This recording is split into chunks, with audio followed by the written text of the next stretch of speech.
What's up, everybody? Welcome back to the Gridiron podcast. It's episode 13. I'm Nick. And I'm Michael. And this week, I guess the NFL decided to be drunk again, kind of like week 2 when we talked about that. And we're going to be discussing it.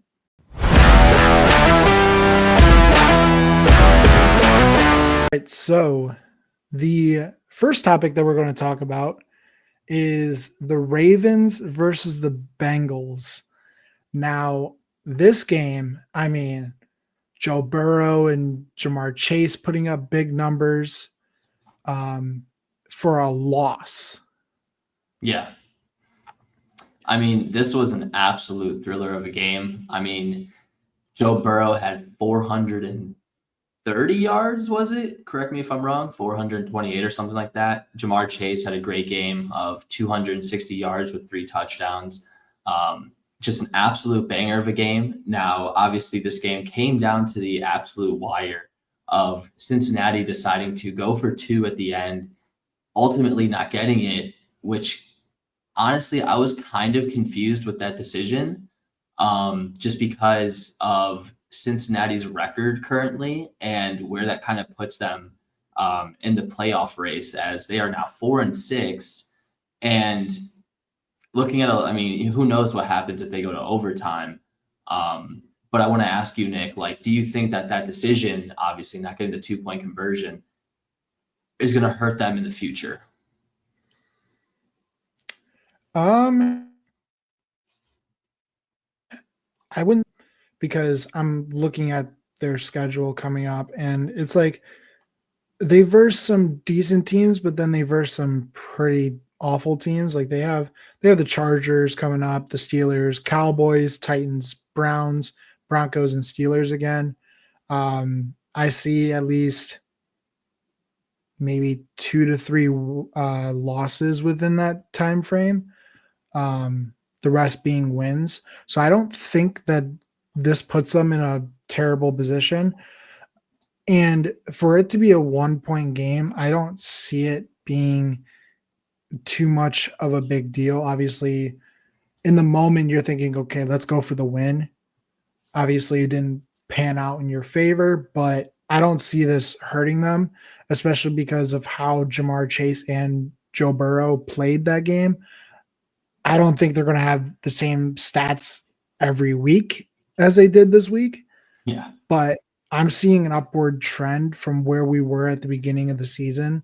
And for the Bengals, that's huge, just to be improving every week. Yeah, absolutely. And another question I had going into this game was, what kind of Lamar Jackson are we going to see in the Ravens offense? Are we going to see a Ravens offense who struggles, or are we going to see a Ravens offense who is putting up points? And obviously Lamar Jackson played well. They're putting up points. They put up 35. Another receiver who I haven't really heard of, I don't know if his first name was Tyson or Tylen or something like that. But Tylen Wallace. Yep. Yeah, Wallace. Yeah, another dude I haven't heard of, absolutely crushing this Bengals secondary. But, Deontay Johnson didn't really get that much action this game. And that was kind of interesting for me. I don't know what your thoughts are about that.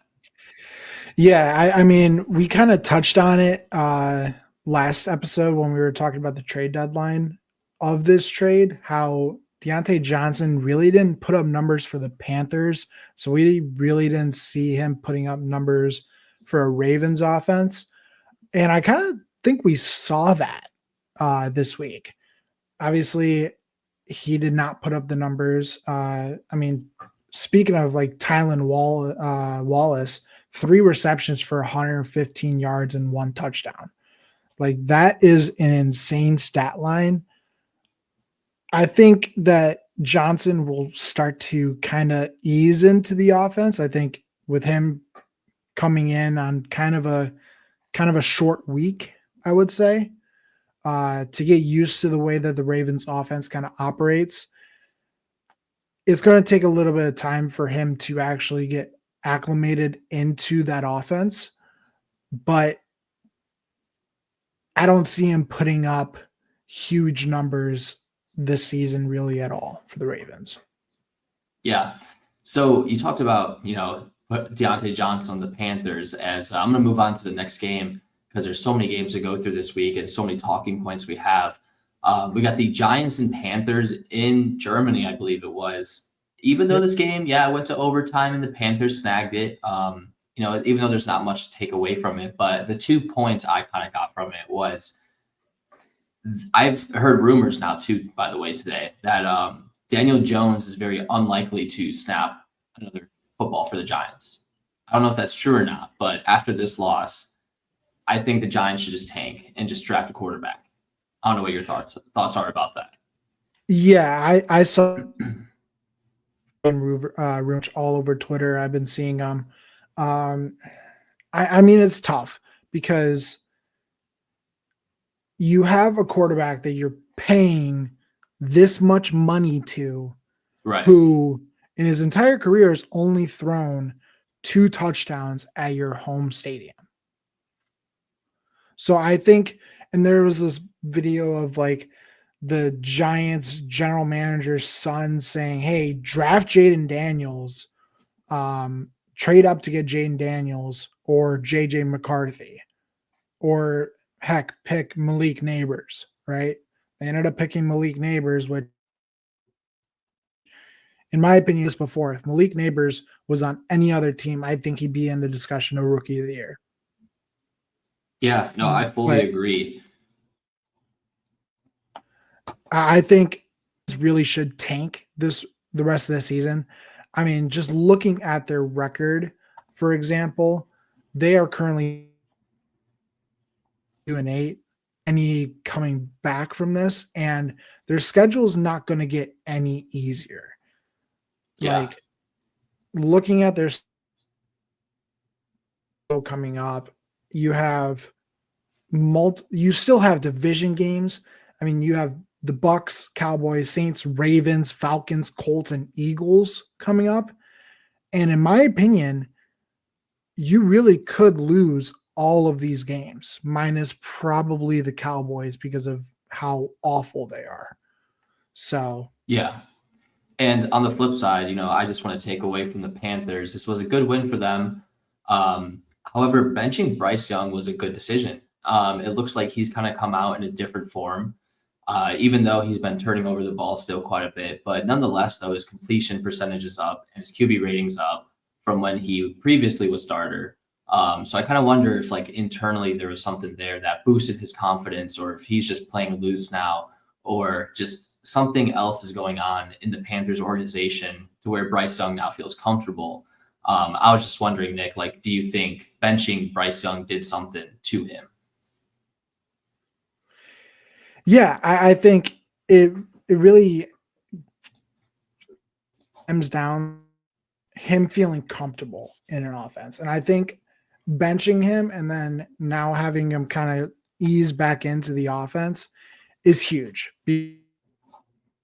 because he was like making sure that he was getting used to what was actually needed from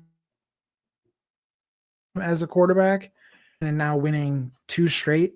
I want to say they're on a 2-game winning streak. I think it's big for them, especially because we've been talking all year about them being potentially the worst team in the league. And they just beat the now worst team in the league in overtime, which that game really shouldn't have gone into overtime. And to see the first play of the game in overtime being a fumble by the Giants, it's like, okay, yeah, this makes sense. It's the story of the Giants. Yeah. Yeah.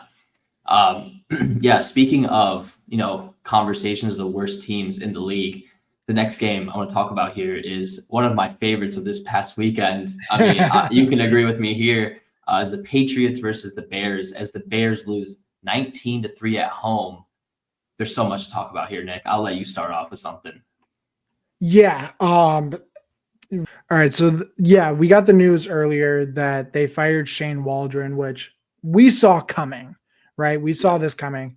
And looking at how the Bears have really performed over this past like 2-3 game stretch, it's insane to think about how bad they've been, because they lost the previous week 29-9, and then to lose 19-3.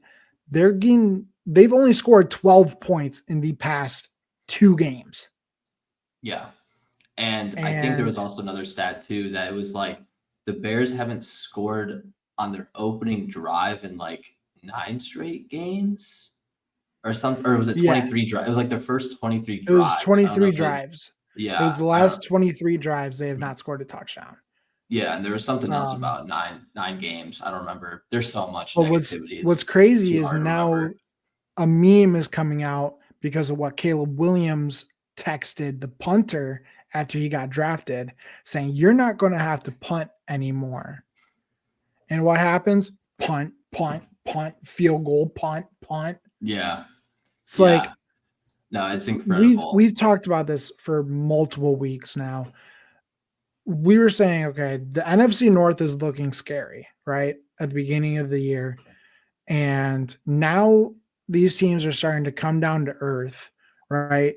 We'll talk about Yeah. another team that we believe is coming down to earth. And then you have the 2 teams that really should be leading the division. I think the Packers should be over the Vikings, really, in my opinion. I think they're a better team. And then the Lions. We'll talk about the Lions game here in a moment, too. But I think we talked about potential Matt Eberflus getting fired. And based on the press report that I read earlier today, it seems like they're keeping Matt Eberflus, which Yeah. I'm like, okay, at this point, tank the rest of your 10 seasons that you have with him. Just don't even worry about winning anymore. Don't bring winning football to Chicago. Yeah, no, this is an absolute dumpster fire. Um, because obviously this week you have the Green Bay Packers coming into Chicago, Soldier Field, and if they get mollywopped again, I mean, you're going to have the chance of fire Eberflus. And Eberflus has had numerous people under his staff being fired and or resigning, but ultimately it's under his coaching that he's brought in so many coaches that they're just getting fired. And it's like, when are they going to say, okay, Flus, you're a problem, you need to go? But the other problem too is Caleb Williams has now been under um there's been too many coaches in Chicago. It's like a head coach swap. I believe it was Justin Fields with Matt Nagy, and you had someone prior to that. And then obviously Eberflus. But if you switch again for Caleb Williams, it's gonna be like a whole new system, a whole new relationship. It's just a disaster. And obviously you're looking forward here at the Bears schedule. You have Green Bay, the Vikings, Lions, Niners, Vikings again, Lions again, Seahawks, and Packers again. Those are all losable games. I mean, they Yeah. could lose out. And even going back to like the Jay Cutler days of like switching head coaches. So it's really getting to a point where the front office needs to sit down and be like, okay, who is a good option for a head coach that we can potentially win games and make it to the playoffs for not just one season, but for multiple seasons going forward? Because right now, they're the laughing stock of the NFC North, not the NFC, because that still goes to the Panthers or the Saints. But the Saints won this week and the Panthers won this week. Really kind of going towards the Cowboys now. But I mean, you look at like in terms of NFC in general, right? A couple of weeks ago, we were saying, okay, all 4 teams in the NFC North can make it to the playoffs. Yeah. Right? The way that it was breaking down, you had the division leading at that time, the Lions, and then you had the 3 of the wild card spots being Green Bay, Minnesota, and Chicago. And now it's like Chicago is on a losing streak of 3-4 games now. They're under 500, which is the first time all season that a NFC North team has been under 500. And it's getting ridiculous. And now it poses the question, do you think that they're going to have Eberflus for the rest of the season and then potentially look for a new head coach next season? Or do we see them getting rid of him now when they still have a chance to at least make a push for the playoffs? Or do we see them tanking the rest of the next 2-3 seasons that they have him under contract? Yeah, I mean, it's an interesting question because I think today Waldron and Eberflus should have been gone, but obviously they kept Eberflus. But I think that if Green Bay comes in and they just mollywop Chicago, and I think if Chicago loses every game but one of the remaining schedule, I think you're looking at Eberflus being gone at the end of the season, as he should be. I mean, his record, there's nothing good about it. There's nothing good about it. I Yeah. mean, yeah, you say that they're undefeated at home, but obviously just lost now to the Patriots. I mean, what do you have to say? What does Eberflus's track record have to back up? It's not good. The guy is just not a winner. He might be a defensive mind somewhere else, but he's definitely not a head coach. So I think he will be gone by the end of the season, if not in a couple weeks here. So his time's coming to Chicago. Yeah, I think it really comes down to the division games. Like we've seen teams fire head coaches, fire offensive coordinators after these division losses. And going into the Green Bay game coming up, I think it could be a possibility where Green Bay just goes in, handles business, puts belt to ass on the Chicago Bears. Yeah. And we see Eberflus gone. Yeah. I think that could be a possibility where he's gone after this week if Green Bay goes in and takes care of business in Chicago.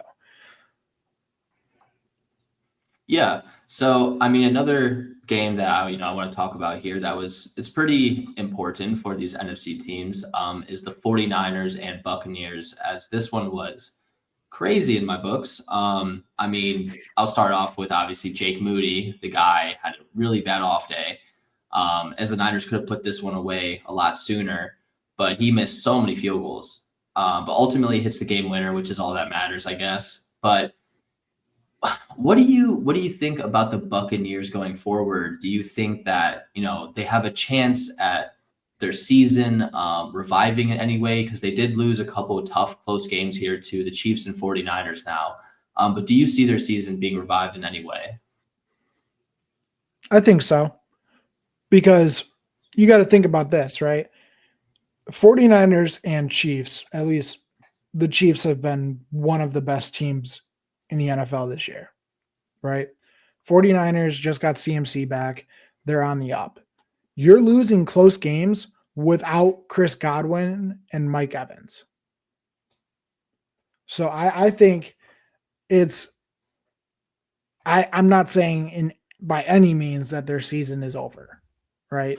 There's no possibility of me even saying that remotely because they've lost these close games without their star players. Yeah. So I think if you start getting like these people that normally won't like play that often, right? Like rotational guys and everything like that. I think if you can get this team on the same page under Baker Mayfield, I think their season can be revived. Yeah. I was going to say, I think it was good to see the 49ers first round draft pick, Ricky Pearsall, have a good game. I think we were all expecting him to eventually play after his wound and kind of be able to show what he can do. And he did this game. I mean, he had a nice game. I think it was like 70 yards on 8 receptions and a touchdown. He played a very nice game. Another thing I want to add to the Buccaneers is, when is this defense going to step up? Because it's just brutal to see this defense or this team battle and then have the 49ers and Chiefs just stomp down your field and ultimately win the game. I mean, time and time again, you have to be able to, get a big stop or a turnover, something.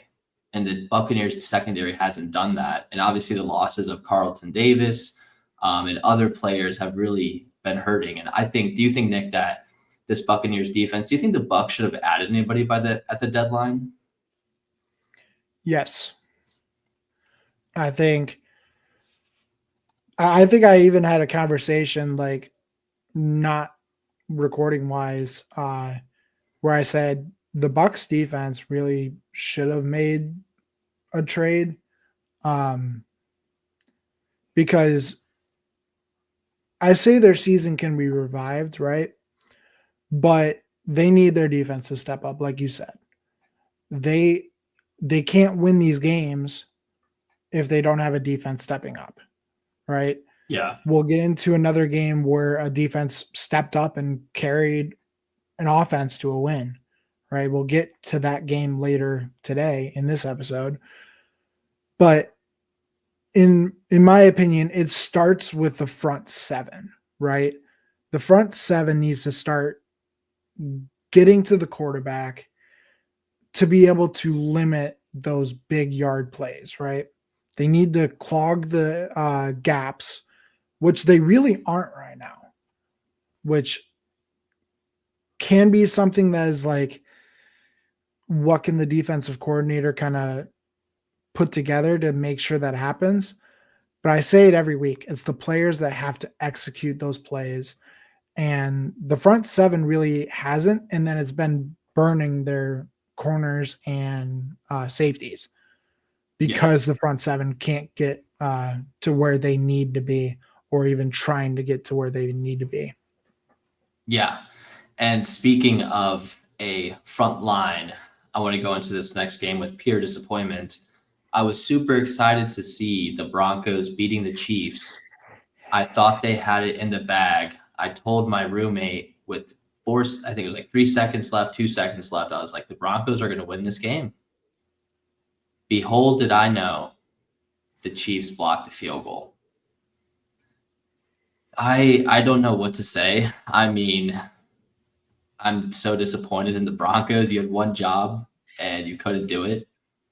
What were your takeaways from this game, Nick? Yeah, I think it was about halftime where me and you were texting, and I was like, "Did you see that the Broncos are winning right now?" Yeah. And you're like, "Let's see if they can hold it up." And I was like, "Hopefully," right? Because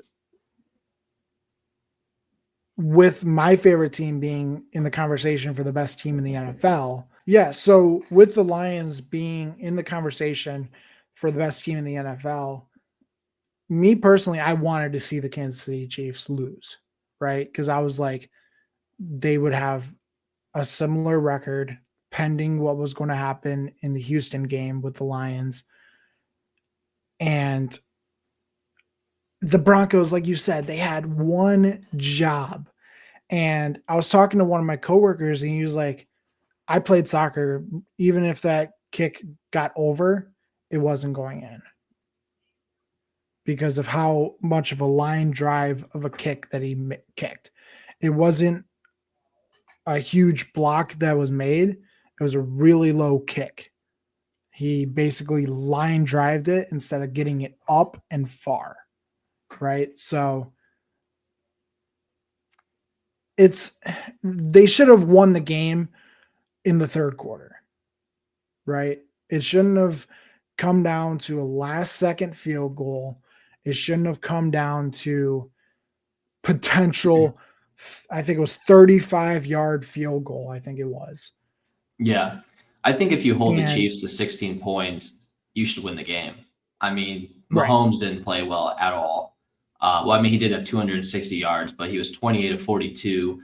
The Broncos absolutely crushed the run game. They stopped the run game for the Chiefs, holding Kareem Hunt to 3.5 on 14 attempts.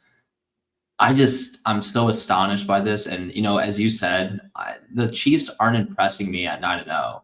Yeah, they've won some close games here and there, but I'm not solidified on them being the best team in the league, even though they are by standings the best team in the league. I'm not feeling that.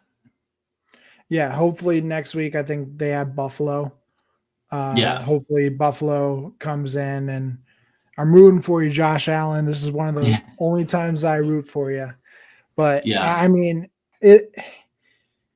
like you said, they are not impressing me at 9-0. And the fact that Patrick Mahomes is number 2 in the MVP race is absurd, in my opinion. Yeah, no way. There's other players that deserve to be higher than he is because he has not impressed me really at all this season. I mean, he had a couple good games, right? But against the Broncos in a close game, he was average at best, I Yeah. would say. Yeah. I just want to say really quick before we move on that for some reason it's always the Broncos that play the Chiefs close in these divisional games these recent years, which is so odd. But The Raiders have too, but I mean, yeah, that's true. They did beat them. But going on to the next game that I think is more efficient, the opposite of what this game was. We got the Steelers and the Commanders, an absolute banger. I watched this one since the Packers were on a bye week, and this game was just full of entertainment. I mean, I was fully thrilled. I mean, didn't care who won this game, but it was just a banger of a game. I think Russell Wilson played really well. George Pickens had a great touchdown grab. It was just an absolute just banger of a game, dude. I mean, yeah, my brother and I were looking to watch a game, right? Because we were waiting until 8:20 for the Lions to play, and we were like, okay, there's 1 o'clock games that we can watch. What game are we going to watch? And I was scrolling, I was like, Steelers and Commanders. Click. yeah, I was like, this is going to be an absolutely insane game, and there was no disappointments. yeah, Obviously, in terms of NFC playoff race, I'm glad the Steelers pulled it off. But I would have liked to see Washington win that game because Jaden Daniels has just been on a run these past couple of games. In this game, it was like someone put bricks on the wide receiver's hands. I mean, like Brown was dropping passes left and right. It was worse. I wouldn't say worse, but it was almost similar to the Green Bay Packers dropping 7 passes to the Lions. And that was in yeah. the rain. So The craziest thing about this game that I was like, why did the Steelers do this? They did that fake punt and the receiver dropped the ball. I couldn't believe that it worked, but I couldn't believe that he dropped it. Obviously, Washington goes down, scores a touchdown, and next, it's tied up at 7. At first I was like, what is Mike Tomlin doing? But it was crazy that it worked. But yeah, this game was great. I mean, the only thing I have to take away really is that Washington secondary, as I know we've been harping on this. Marshawn Lattimore wasn't available to play due to a hamstring, I think. But when he comes back, I think this defense will be stronger in the secondary, which I'm looking forward to. I think Washington's a fun football team to watch now. Terry McLaurin's still a beast. I mean, that guy with how many QBs he's had is just balling. I mean, he's so underrated in my opinion. And yeah, I mean, I think Washington's just a fun football team to watch now. They really flipped this organization around. yeah, I can agree. I'd say probably 2-3 years ago, I'd see Steelers and Commanders, and I'd scroll and I'd be like, "Oh, this is another good game." I mean, Buffalo versus Colts. I'd like to see Buffalo play. Yeah. So even like a couple years ago, comparing like Washington now and Washington back then, 2-3 years ago, I would have just scrolled right past their game. I would have been like, Yeah. I mean, Steelers versus Commanders. Steelers are going to take this, even though, I mean, they had Mason Rudolph, they had Pickett. And I was like, now it's like you see Washington playing, you're like, this is going to be a good game, right? This is going to Yeah. be a fun, entertaining game. Like, even when I was looking at the Bears Commanders game that happened a couple weeks ago, I was like, okay, Bears, decent football team right now. Now, a couple weeks later, we're like, they're horrible. But Washington this year has been probably one of my favorite teams to watch, minus the Detroit Lions. Yeah, and just one more thing I want to add is like this to me was like a battle of like who's more legit because we've seen Commander's schedule, it's not been the greatest, but they're the toughest rather. And the Steelers' schedule also hasn't been the toughest, but both teams have picked up some good wins here and there. So it was like, who's more legit? And even though Steelers won by 1 point, I still give credit to both teams. I think it was just a great game overall. Can't be mad about it if you're Washington. But going on to the next game, I think someone who can be mad is Vikings fans. Might I start with what the hell is Sam Darnold doing? Yeah, I mean, it's to a point where I'm like, we were talking about at the beginning of the year when the Vikings were undefeated, what game is going to get them back down to earth? And I think both of us said the Lions. And what has happened since then? Vikings lost. And then they've had close games where Sam Darnold has not looked like the Sam Darnold in the first 5 games. Yep, absolutely. So I think, yes, they are second in the NFC North because of the tiebreaker that they have with the Packers. But I would say they are coming back down to earth. I think Sam Darnold he's not a bad quarterback by any means, right? But I think we're starting to see the Sam Darnold that we saw 2 years ago, 3 years ago. We're starting to see that Sam Darnold where he's throwing multiple picks a game. And it's crazy to think that they won this game. Yeah, I mean, that's more on the Jaguars' end, if anything. I mean, obviously, Trevor Lawrence was out of this game, so Mac Jones was starting. But Mac Jones had an opportunity to go down the field at the end of the game, and he throws a pick. I mean, do I expect Mac Jones to be, driving down the field to win? No, but not in that fashion. I mean, 7 points. I don't know. I kind of expected Mac Jones to do better, especially holding the Vikings to 12 points. I mean, I kind of thought they were going to win this game. But yeah, it was just another crappy win for the Vikings that, makes it look good in the standings. But when you look at their schedule, it's like they had a close game here, they had a close game there. And it's like eventually they're going to fall flat.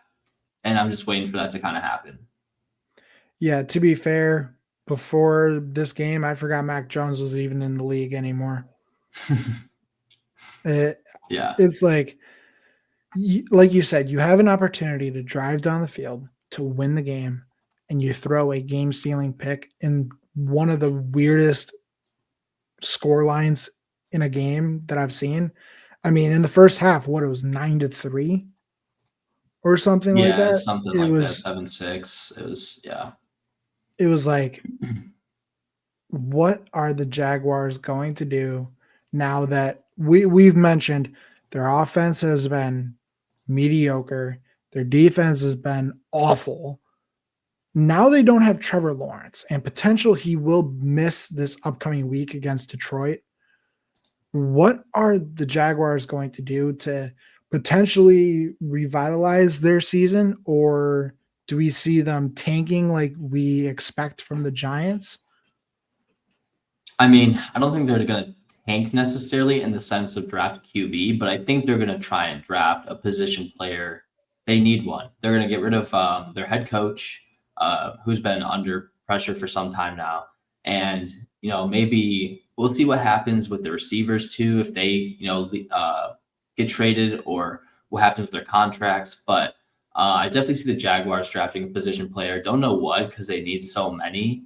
Definitely the defense. I mean, they've been drafting defensive players for quite some time now. Obviously, last year drafting Brian Thomas.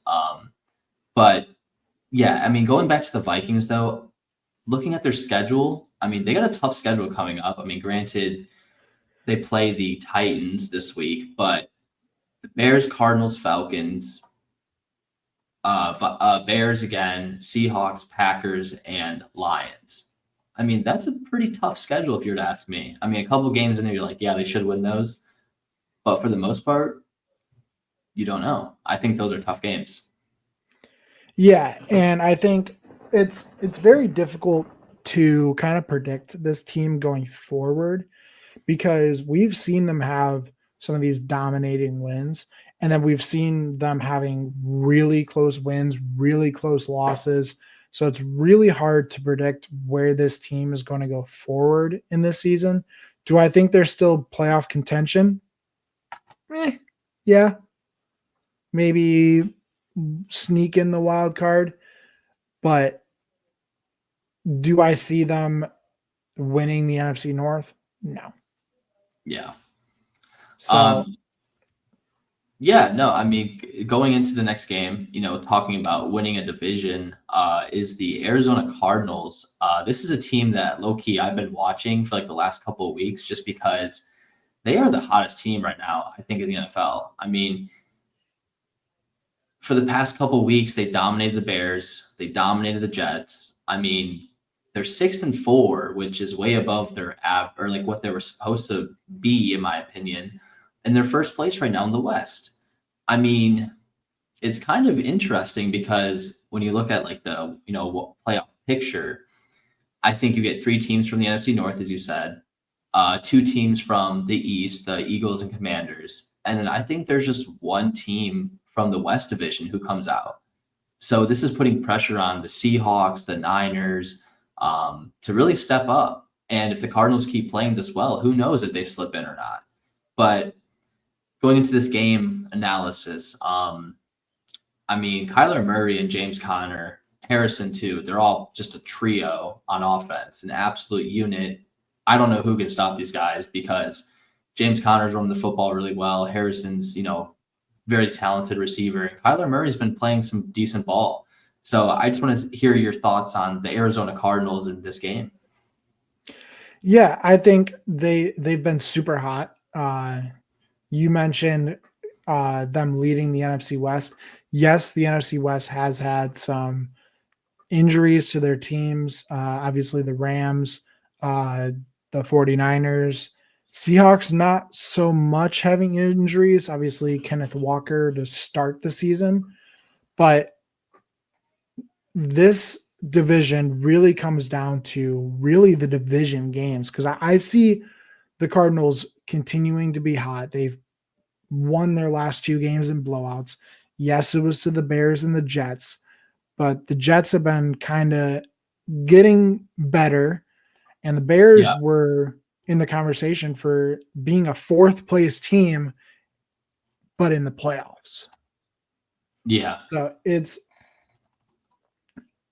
getting to a point where I'm like, the Cardinals could actually do this.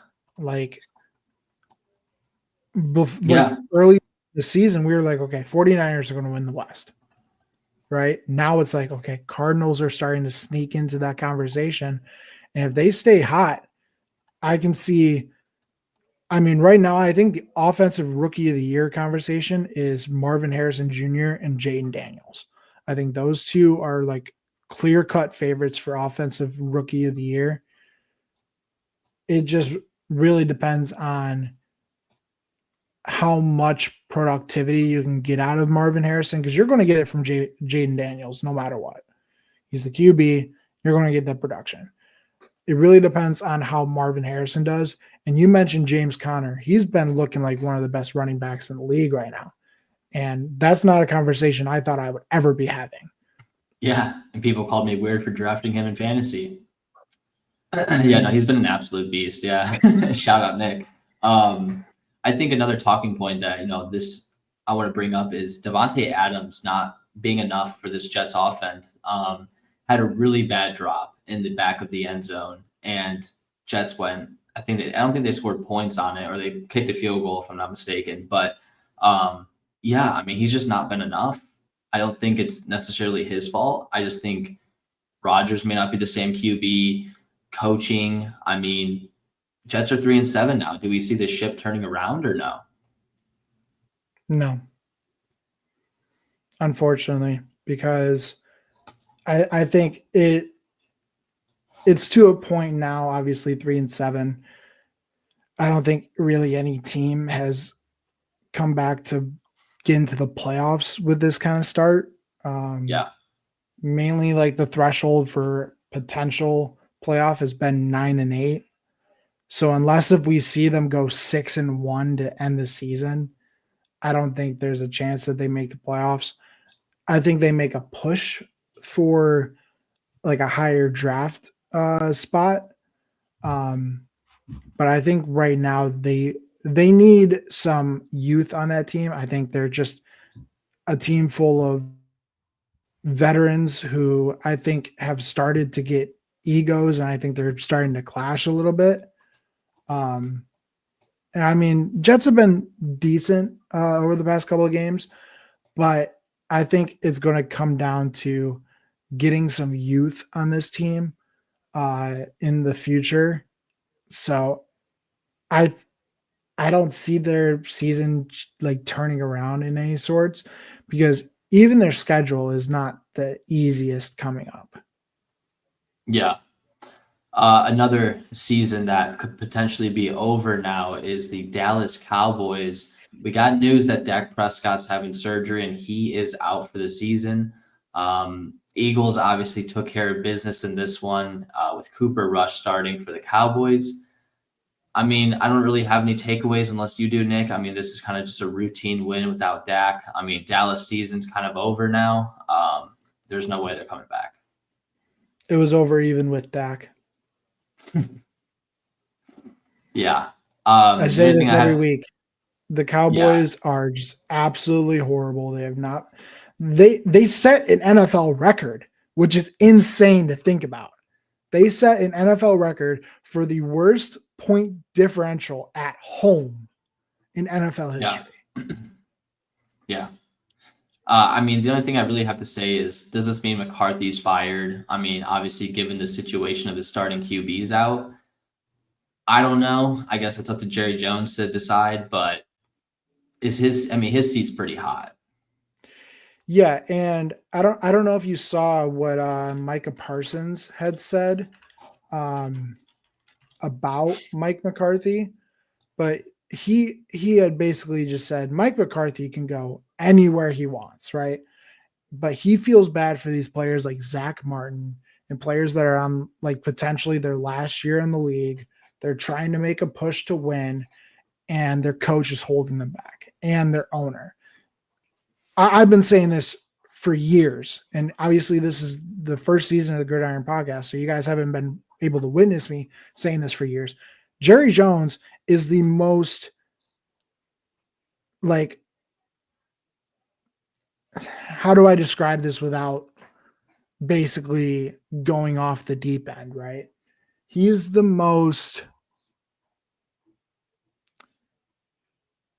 biggest imbecile of a owner that I've seen in the NFL there.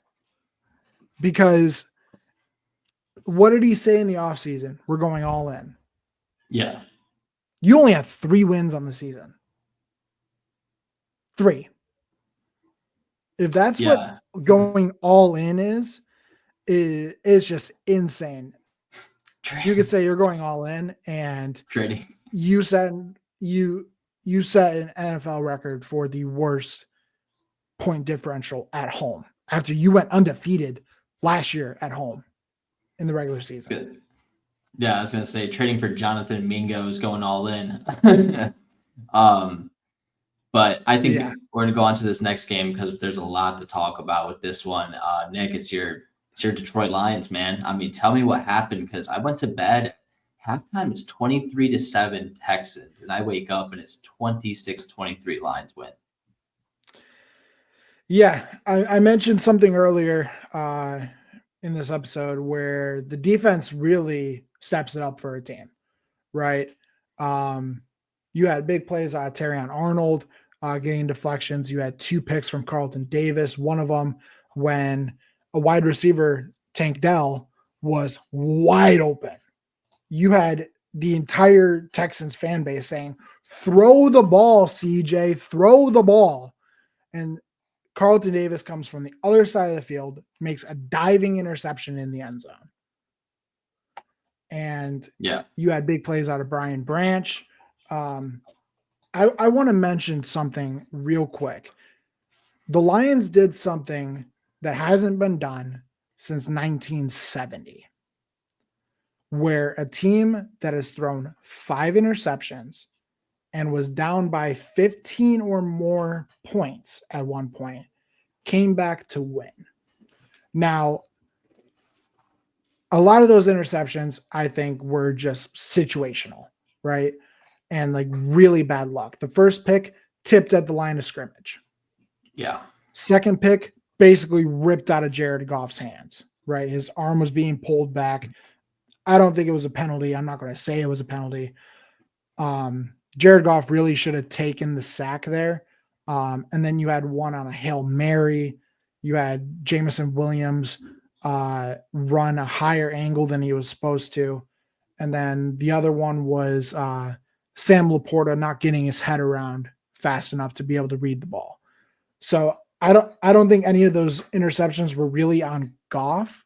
It could have been a little bit better decision making on his part, but he said it in his press conference. I thought I was seeing the ball good. I thought I was seeing really well. I thought I was making the right read, and it obviously didn't go his way with the 5 picks, but the defense able to hold the Texans to 0 points in the second half. And there's an interview that was done by Dan Campbell coming out of halftime that they played right before the first play of halftime, like the second half, where he said, we need to get takeaways. Right when they go to the play, Carlton Davis gets his first pick. And I mean, Jake Bates, I've been saying it since he was in the UFL, right? This guy can kick. He made a 52-yarder that just snuck up in the upright game. Or sorry, 56-yarder was the first one. And then a 52-yard field goal to win the game that just grazed the upright. He had the leg from like 66. It was that deep. Yeah. And the offense was able to kind of get it going in the second half a little bit. You had Sam Laporta doing good. St. Brown finally got involved. They were really able to stop him in the first half, double teaming him basically every single play. And then you had Sonic and Knuckles and Jahmyr Gibbs and David Montgomery starting to step it up in the fourth quarter. Jahmyr Gibbs just running around where he wanted to go. Penei Sewell throwing people into their own guys, giving them concussions because their teammates are running into them because Penei Sewell is just able to push them with one hand. It's ridiculous what the Lions are building.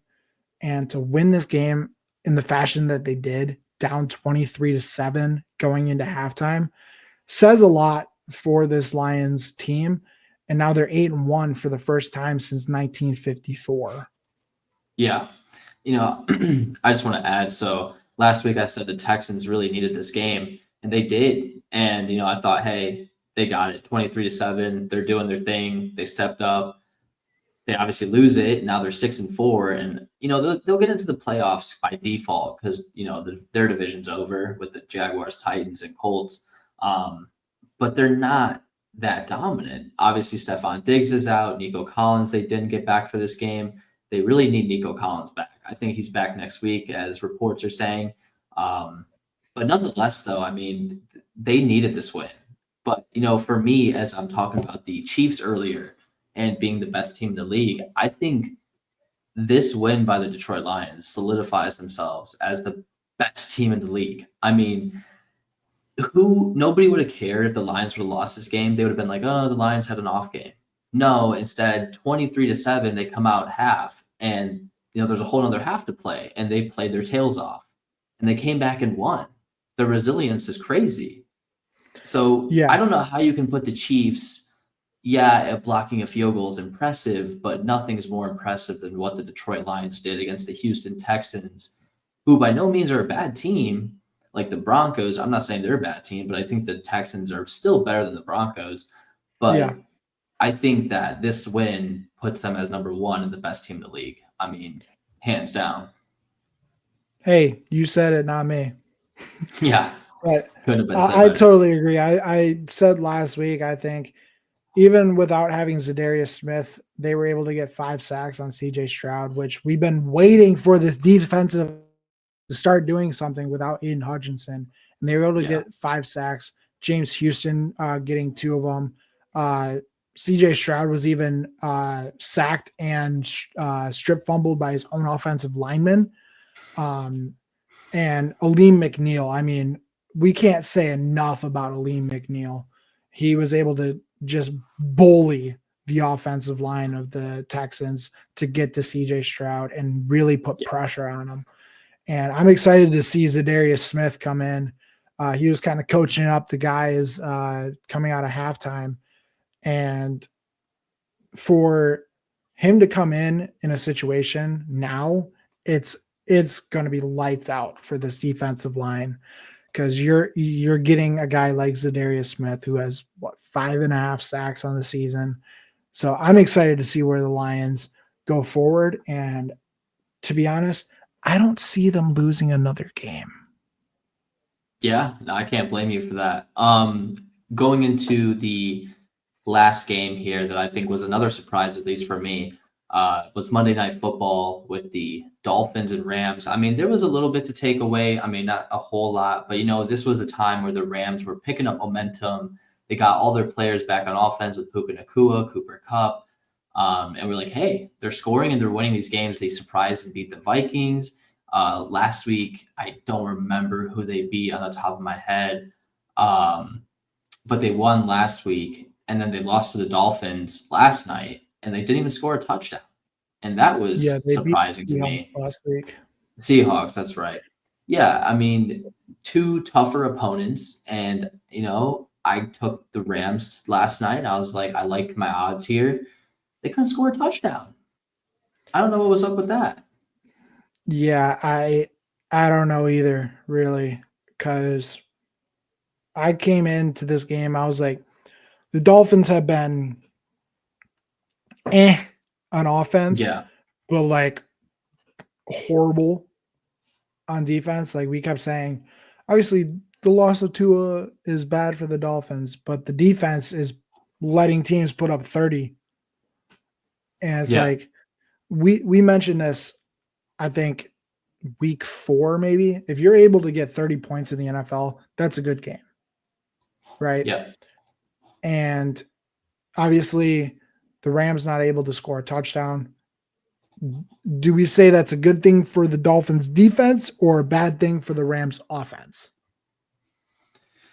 Yeah, I think that was just a really bad game from the Rams offense. I mean, even though the Dolphins did stop Kyron Williams, which is huge in the run game, but yeah, I don't know what happened with the Rams offense last night.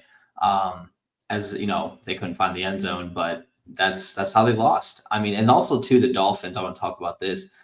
Tua, what is going on with him and trying to take headshots? I mean, throwing an interception and then trying to make the tackle, it's like, dude, you got to just get out of the way. Just go the opposite way. I mean, luckily there's no concussion there, but it was kind of funny to see that. Luckily he didn't get injured, but like wouldn't the coach be like Mike McDaniel be like, dude, never do that again. Do not put yourself in danger. Like that was just surprising to me. Yeah. I think I mentioned this to my little brother where he was like, I don't get why Amon-Ra St. Brown keeps sliding. I was like, I think it's a business decision, right?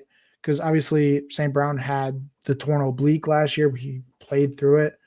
Tua, on the other hand, he's like, I just came out of a concussion. I'm going to basically drive my head into your stomach, right? Just basically head on head contact just because I feel like it, right? I Yeah. want to get this tackle. And I feel personally, I was like, Tua should retire because of how many concussions he's had throughout college and the pros. And do I think that CTE played a factor in this? Probably. Not thinking straight. Yeah. It was so funny seeing Dolphins fans cheering last week when he slid instead of just kept on running. So personally, I'm like, Tua needs to start making these business decisions and not so much just being like, I want to get the tackle, I want to get the first down, I'm going to make sure I get these extra yardage and risk taking a headshot. Yeah. I mean, we'll see what happens next week for both teams. We'll see if the Rams can get back on track and if Tua can put up more points with his offense and they can get back on track as well. Because now they're 3-7 and they have a chance, I would say, at slipping into the wild card still. I don't think their division's necessarily over with the Bills, obviously winning that division, but I think it's still possible for the Dolphins. But we'll see. Yeah. And that's going to do it for this week's episode. Thank you guys for tuning in. Keep giving us more feedback on what you guys think about the episodes. We've been seeing the views, like Mike said last week. We've been seeing the feedback coming through. We'd like more feedback, though. So just let us know what you guys think of the episodes. Let us know if you guys think that we should do anything differently. And yeah, thank you guys for tuning in on YouTube, Spotify, and Amazon Music. And follow us on Twitter at Gridiron Pod NFL. You can also follow our personals at Nick T Pitt and at msteps_. So just let us know what you guys think of this episode. And we'll see you guys next week on Thursday on the next episode of the Gridiron Podcast.